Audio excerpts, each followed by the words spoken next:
La sœur Avozo Mve Evelyne Laure.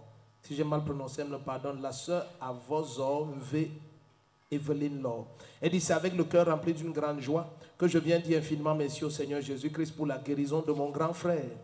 En effet, il y a 2 mois, mon frère a été diagnostiqué du diabète et pris en charge à l'hôpital. Mais au fur et à mesure que les jours passaient, son état s'empirait au point où il a commencé à délirer. Il déclarait qu'il voyait des inconnus vêtus en noir qui cherchaient à le tuer. Désespérés de la situation, nous sommes successivement allés chez 2 prêtres exorcistes qui ont déclaré qu'il souffrait d'un con. En parenthèse, elle a écrit sorcellerie et envoûtement. Ils lui ont donné des parfums, des potions, des huiles à boire et lui ont pris de l'argent pour l'achat de tous ces produits. Après avoir bu ces huiles et potions, la situation n'a pas changé, mais plutôt elle est allée en se détériorant. Il avait la bouche recouverte de blessures, ceux qui se souviennent de lui. C'est vrai que maintenant il a déjà totalement changé. Amen. Il avait la bouche recouverte de blessures, il avait totalement maigri, il ne parlait plus, ne mangeait plus rien. Il était méconnaissable car il avait déjà fait 1 semaine sans manger. Le dimanche qui suivait, j'ai décidé de l'amener ici à l'église afin qu'il soit installé aux urgences. Il était inconscient et ne reconnaissait plus personne. Il a été enregistré aux urgences et ce jour-là, papa n'est pas venu aux urgences, mais il a dit, ceux qui sont aux urgences, buvez le sang de Jésus-Christ que nous venons de oindre et vous tous, vous êtes libres. Elle dit, j'ai alors ouvert la bouche de mon frère et j'y ai mis quelques gouttes.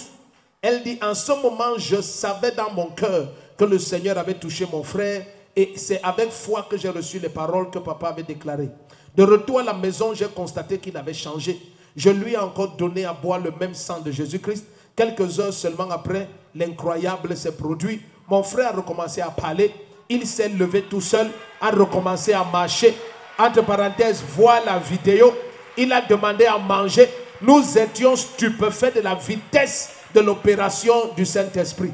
Elle dit, mercredi passé, papa l'a encore localisé pendant l'une des matinées de débordement de grâce et il a prié pour lui. Il a déclaré que la mort est éloignée de sa destinée. Jusqu'aujourd'hui, mon frère est libre, en parfaite santé. Chaque matin, il nous presse pour assister aux matinées de débordement de grâce. Il prie à tout moment. Voilà pourquoi nous venons ce matin rendre toute la gloire à Jésus-Christ.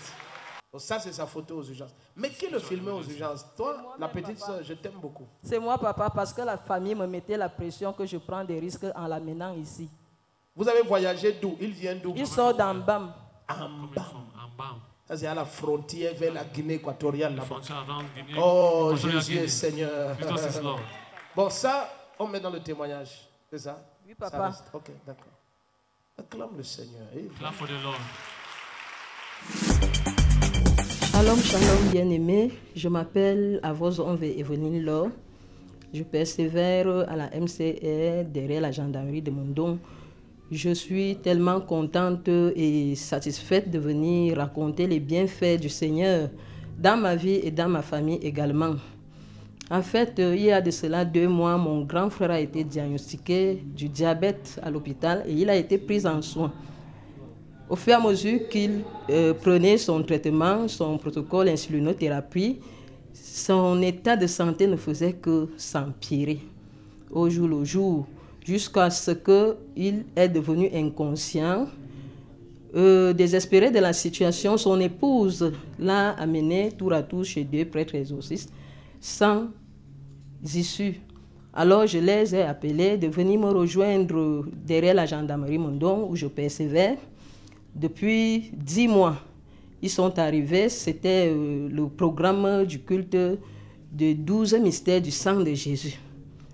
Je l'ai enregistré au 3e culte, aux urgences du 3e culte. Pendant le culte, papa n'est pas arrivé aux urgences. Il a juste déclaré une parole.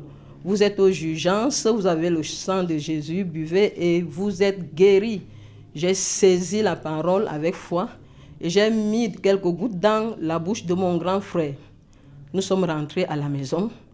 Il avait pratiquement fait 1 semaine, il ne mangeait pas, il ne reconnaissait personne, il était fatigué, il ne pouvait pas marcher seul. En fait, il était dépendant.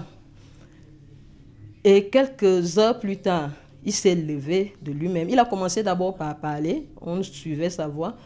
Il s'est levé de lui-même, il pouvait manger, il a demandé tout. Alors on a commencé à célébrer le Seigneur. Alors je ne saurais garder ce genre de témoignage pour dire aux frères et sœurs, d'abord de ma famille, qui me persécutait, disant qu'il ne fallait pas l'amener, il faut attendre qu'on le soigne encore à l'hôpital, de savoir qu'il y a un médecin qui est au-dessus de tous les médecins, qui s'appelle Jésus-Christ, et il a fait son miracle. Il est vivant jusqu'à aujourd'hui. La preuve en est, nous sommes la prolongation de la vie de Jésus-Christ sur cette terre. Et il ne faut pas rester, je veux dire, dans les convictions du baptême de Jean-Baptiste. Venons et baptisons-nous dans le baptême de Jésus-Christ, qui est le baptême du Saint-Esprit, qui peut réveiller même les morts.